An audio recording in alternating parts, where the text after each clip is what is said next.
Fala pessoal, tudo bem com vocês? Bora falar dos bastidores e as repercussões dessa estreia brasileira com as mudanças previstas e o erro capital de Carlo Ancelotti.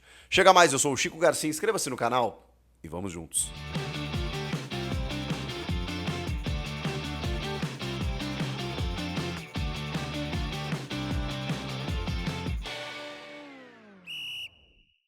Rapaziada, aquele recado da GoCase porque tem promoção nova, hein? Promoção para novos clientes em compras acima de R$ 99,00. 15% de desconto. Mas tem que usar esse cupom novo, hein? Primeira Chico. Se for a sua primeira compra, em compras acima de R$ 99,00, usa o cupom que você leva 15% de desconto. Se você já comprou na GoCase, fica tranquilo. Usa o meu cupom Chico Garcia que você também garante um desconto especial. E aí você pode aproveitar, por exemplo, na coleção Times de Futebol, a linha com a maior seleção do planeta, a seleção brasileira. Tem o Copo Life, tem a garrafa Flip Pro, tem o Copo Vibe, tem todos os produtos térmicos que você já conhece e com essa linha espetacular. Vamos dar sorte para nossa seleção, né? Quem sabe melhora. Então garanta agora o seu produto na GoCase. E repetindo, hein? Cliente novo, acima de R$ 99,00, 15% de desconto. E aí o cupom é esse, Primeira Chico. QR Code na tela, link na descrição. Seleção brasileira, GoCase, somos movidos por torcer. Bom, rapaziada, o day after, né? O dia seguinte da estreia no Brasil, na Copa do Mundo, empatando com o Marrocos, uma repercussão extremamente negativa no mundo da bola. Depois a gente foi vendo, inclusive, outras apresentações, seleções teoricamente menos expressivas, jogando um futebol melhor, mais vistoso, mais convincente. Claro que é o primeiro jogo, primeira rodada e tudo mais. Mas o que eu quero dizer é que ao longo do dia a gente foi tentando entender de que maneira a seleção brasileira, e quando eu digo a seleção eu falo internamente, o staff de Ancelotti, Rodrigo Caetano, a diretoria executiva, os jogadores, enfim, de que maneira o contexto seleção brasileira entendeu essa estreia. Houve um entendimento de que o Brasil não entrou em campo nos primeiros 30 minutos de jogo, de que o Brasil realmente achou um gol ali com o Vinícius Júnior, e que a partir da primeira parada técnica, ou parada para hidratação, em que hoje é uma parada técnica, o futebol hoje ele vive em 4 quartos, né, como se fosse o basquete, né, em tempos de 25 minutos, porque tem um momento ali em que o treinador consegue, à beira do campo, reajustar as coisas. A partir daquele momento, o Brasil entrou no jogo. De uma forma melhor que o Marrocos, de uma melhora substancial, até quando eu falei que o Brasil melhorou um pouco no segundo tempo com a entrada do Luiz Henrique, teve um comentário aqui num dos vídeos que falou assim, pô, melhorou como se o Marrocos continuou... Quando eu digo melhor, eu falo melhor em relação a ele próprio, não que o Brasil tenha melhorado em relação ao Marrocos ou tenha melhorado muito, não foi isso. O Brasil melhorou em relação a ele, porque não estava jogando absolutamente nada no primeiro tempo. Mas o entendimento interno é de que os primeiros 25, 30 minutos não foram o Brasil. Não foram o Brasil. E de que, a partir de agora, você tem margem para melhorar. Sabe aquela história de que pior que tá não fica? De que a estreia ela foi tão ruim que não tem como piorar. Porque se piorar, a gente vai cair na fase de grupos. Então, existe o entendimento de que o Brasil tem margem para crescer. Tá? Tô falando de informações internas, de que provavelmente a gente vai ver, se o Brasil chegar até a final, talvez a gente veja 8 escalações diferentes. E que nessa fase de grupos é provável que a gente veja 3 escalações diferentes. Porque depois dessa estreia, a tendência é que ele mude muita coisa. Houve um entendimento de que o Danilo jogou 45 minutos só, tá? Vou fazer esse registro. Eu não sei, porque eu quero dizer que eu não sei se ele começando, se a intensidade dele nos 90 minutos seria a mesma. Mas houve um entendimento de que ele entrou muito bem, de que o Ibáñez e o Douglas Santos foram escolhidos pelo calor, pela intensidade de jogo e pelo adversário. Carlo Ancelotti tem essa característica de escalar o seu time de acordo com o adversário. Então, ele usou esses laterais nesse jogo especificamente por conta disso. Ele usou o Igor Thiago para fazer uma pressão, que a gente já falou aqui no vídeo pós-jogo, que não funcionou.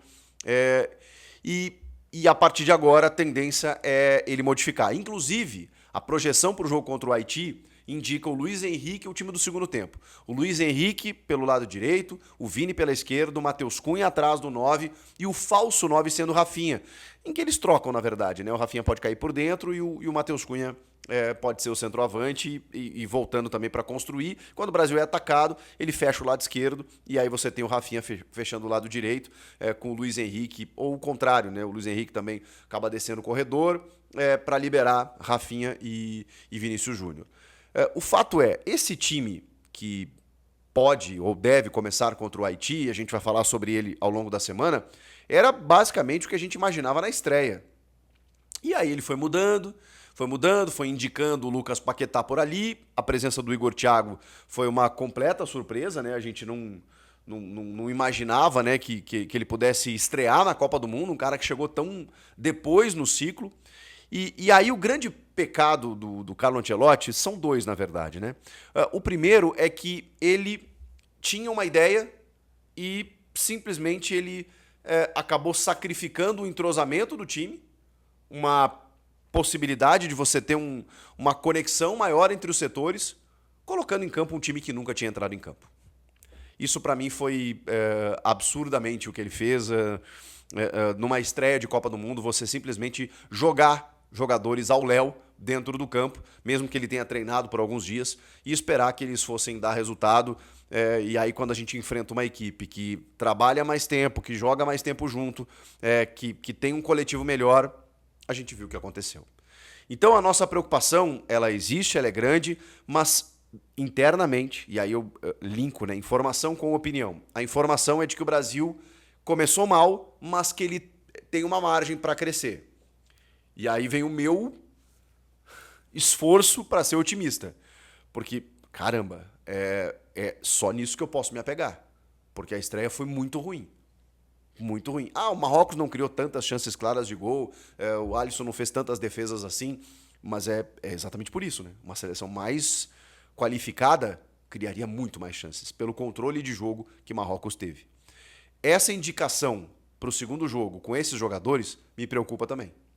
Porque para mim a solução não está em Matheus Cunha, não está em Rafinha, não está em alguns desses jogadores, não está no Lucas Paquetá. E aí vem o maior de todos, né? O maior erro capital de Carlo Ancelotti. Eu não sei o que o Endrick pode fazer na Copa do Mundo. Eu não sei. Mas eu tinha uma ideia do que o Lucas Paquetá poderia fazer. Eu tinha uma ideia do que o Rafinha poderia fazer, ou deixar de fazer. Eu tinha uma ideia do que o Igor Thiago poderia fazer, ou não fazer. Agora o Endrick, eu não sei o que ele pode fazer.